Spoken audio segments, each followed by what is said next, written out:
Hi, this is Chris with Invest LYH, and I just wanted to do a quick video for you guys. If you haven't heard the news, I am actually teaching economics now, and it's very important to know the differences of markets when you look at real estate investing. So in this video today, what I'm going to do is go through the listings on the market and how it can be deceiving in terms of what happens within the market. So I'm going to go ahead and share my screen here. Give me just a second. Let's go ahead and pop this up. I saw something on Fred, which is, if you guys don't know what Fred is, it's the it's the aggregate data hub of all economists, really. And what it does is it monitors different types of economic indicators, and then it gives you an understanding of what those indicators will look like. So I saw this earlier today, the monthly supply of houses in the US, and we can see here that we're at just over 9 months of supply, right? So I was thinking about that and I'm like, that's interesting because I haven't seen a ton of homes in my buy box in what I'm looking to buy. So I kind of looked down at the listings because I'm like, okay, well, maybe because the you can see here that the it's the ratio between new houses for sale and sold. So if you have like 100 houses, if you have like 100 houses listed and you have 50 sold, then you're gonna have I think it's like a 2 month supply, right? So because it's 50 and 50, right? So what we see here is that we have a 9 month supply. So that means that the number of homes is higher than the actual sold transactions. Now, one other thing that I looked at on here um, is this seasonally adjusted because we want to make sure that it is adjusted for seasonality, which means generally in in the lower months, we generally have less sold homes. Okay. So anyway, so I looked at that and I'm like, all right, let me kind of take a look at this. So then I said, well, are there more listings? And we can see here that we had a little bit of a dip, and then listings are kind of going up, and they're up. Listings are up, in fact, and this comes from realtor.com. You can see over here. So we can see that listings are going up. So um my question was like, well, I'm an investor and I have a certain buy box that I buy. It's generally below the median, and I'm not seeing a ton of listings come online.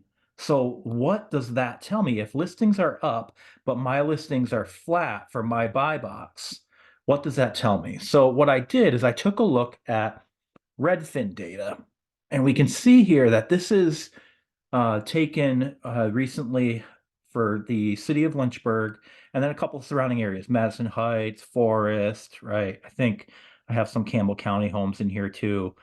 But we have all of these homes that are on the market. Now, for me, I'm looking below the median, right? As an investor, well, I see a lot of 475s, 405, 425, right? A big list over here that I probably wouldn't touch. So I know kind of what I'm looking for. So I'm like, okay, let me take a look at this. So I'm actually going to share from my OneNote to, I'm going to stop sharing here and I'm going to share to some data that I found on Redfin itself. So let's go ahead and jump over to an Excel spreadsheet that I pulled. So I think you can see here, let's just quickly take a look at the raw data here, right? These are MLS listings for all these different cities, several different price points. You can see that we have about 200 and we have about 252 of them. So I said, well, there's a few things that I need to change here. One, a lot of new construction homes. So I refined it by pulling out of those new construction homes so that I could kind of take a look at the numbers. So let's go over to my number sheet and see what I got here. So you can see here that with the new construction, which by the way, this is something to notice here. New construction, that price is higher. Why would new construction be higher than existing homes? I think the builders know that prices are increasing, and what they can do is they can give you a lower interest rate and that you can buy more home. I don't know if that's true. I would have to look at the builders here in Lynchburg, and I have not done that yet. But anyway, to refine the list, what I did was I grabbed a few of them, and you can see them right here. So I took out the new constructions right over here. And I said, okay, we got to take a look at the existing homes in Lynchburg. So we have 239, and then we have the total amount, and then the average price of 405. So I said to myself, what does that look like? You guys know that I look at linearity, right? We have a beginning and we have an end. We have a zero and we have, in this case, a 5.9 million. That is what our market is. And I got that from right over here. Right? That is the top end of the market. So where in this market is Lynchburg as it stands right now? So I just took some basic calculations and I said, okay, well, if we know that the average price is 405, well, what is the middle price? The exact middle. Well, I found that right here. And this is half right here, which means half of the market is below it and half of the market is above it. And it's 309. So, or 329. So let's grab that and just put it here. We know that 329, we have of the 239 homes, we have half of that here, and we have half of it here. But you say, Chris, the average home price is 405. And I say, yes, that's right. You can see down here that the average home price is 405. So what does that tell you when we look at the market? We can see that even though from this point for 329 higher, that is the arithmetic mean, which means it is the exact middle of 239, which would mean it is, I'm doing some calculations to make sure I'm not getting it wrong. That is number 120. So we have 120 that are that way and 120 that are that way, right? Now, if we have 120 that are going this way and we have 405 at its average price, that tells me that we have higher prices in the market itself than what it should be. And I don't say this like the prices are coming down. I say this like there are less people who are listing their home here than there are here. There are more people that are listing their home here than there are down here. Not necessarily in number wise, but in the bulk, they're pushing it forward. So what does that tell me? What does that tell me? So if we were to take these markets and split them up, right, into the lower 25th, the half, and the 75th, right? And we were to look at each one of those markets at random, and let's say we grabbed the upper 75th market and we were to remove at random 25% of these totals. That's what I did. I said, okay, let's look at the upper top over the 463 or 469, and let's remove 16 or 25% of the 63 that were above that mark. right? And so originally, our average price was 812. With the random removals, my average price actually increased by 30,000, 35,000 right here. But when I took this new randomized amount and I added it back in to these numbers here, right? And everything that was below it and then added in the new top end, my average price with the upper bound went from 329 to 361, meaning that when if 25% of the upper market decided tomorrow to remove their listing, prices would go up. What does that tell me? That tells me that there are two markets.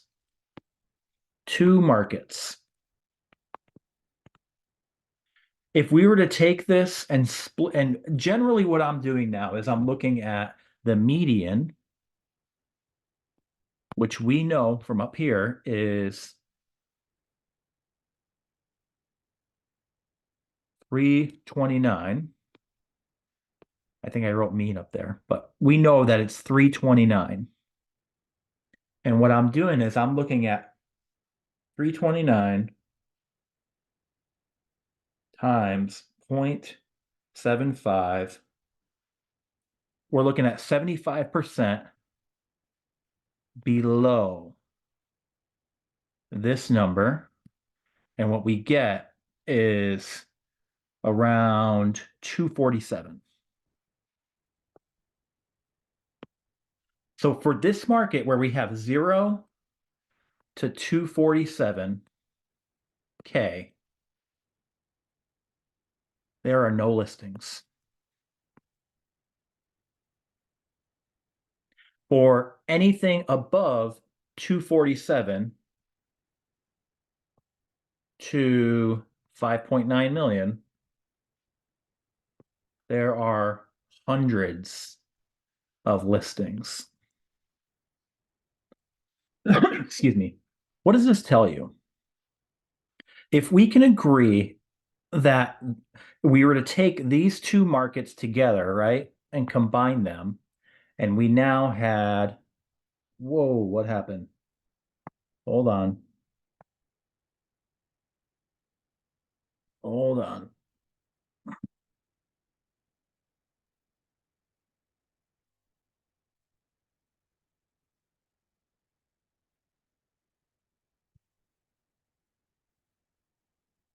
Sorry about that, guys. This is what happens sometimes when you use when you use the two or a new format here. Um, but if we were to take these two together, right, and we had the 0 to 247 to 5.9 overall for the entire market, we would have an increase in listings. But this market would have relatively few. So we would have, let's say, 25 listings. And this side, we would have probably, if it was the 240 number or the 240 number, we would say probably this one has maybe 60. And this one here would have 180. So if the distribution curve, it would look something like this. It would skew, right? And it would probably skew something like small, small, small, high, and then down to the 5.9. In a normal market, it would be like this. It would skew to the left, but now it's kind of skewing center right. So a long video, and I haven't done a lot of videos lately because I have been doing some work outside of my normal job. But Just goes to show you that when you look at listing data, we have to remember that there are three options for somebody listing their home. Three options: sell, drop price, delist. So when we look at listings, we need to keep these three in mind, and we need to say, if they do this, it'll translate into median sold. If they do this, it'll translate into price drops. And if they do this, we just lose it. We don't even see it. But it does affect price. Okay. So just kind of an overall video on the economic understanding of real estate in general. One thing about the drop in price, that has two options as well. Well, it has three options as well. The same three: sell, drop, again, or delist. Okay. So we have to keep that in mind when we hear people talk about listing data. Listing is good because it will tell you like how many people are trying to get out. But when we look at it in this case here, we can see that these people, they're ready to move at the right price. They're not necessarily ready to move because they're doing, because generally, we've talked about this before. Entry level, whoa, I don't know what happened there. Entry level to move up, to move up, to move up, right? To downsize. Oh, well, if these people are here, are they entry level? No. People cannot get on the ladder because there are no listings. So anyway, a little bit of a longer video. I'm going to go ahead and stop sharing the screen here again. Um, hold on.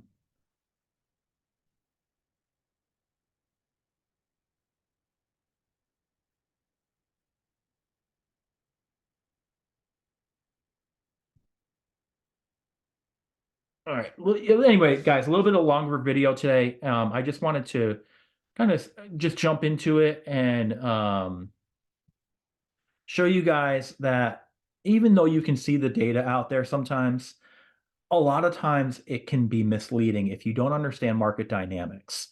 One of the dynamics of any economic market is dividing it up. There was an economist hundreds of years ago who came up with this idea of division of labor.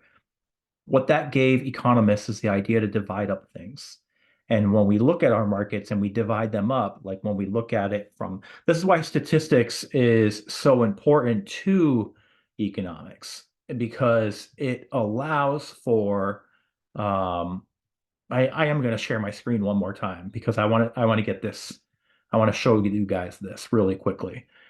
The reason why statistics is so valuable in economics is because we use these different measures, right? If we have a full market, so from zero to top end, and we can divide it into four, which is what I did in the video, right? I had three numbers because I had it at 25%, 50 or mid, and 75%. Why can't I take this market and say 0 to 25 and review that? And even further, can I take this market here and divide it up into four spots? Right? This is division of labor. Well, we can also divide the market because the labor in the real estate market is not necessarily like building widgets, but it's providing access to an already established asset. So anyway, I hope this video helps you guys. I know it's a little longer. It's out there. I'm going to try to do some more. I do a lot of actual videos on economics now, so I think I'm going to try to do a couple more for you guys here and there about the market itself and just kind of go over and see what we can do. I mean, the market is weird right now. So keep in mind, if you have questions, to let me know. Thanks, guys. Sorry for the long video. Yeah, and sorry for some of the technical issues on it. Thanks.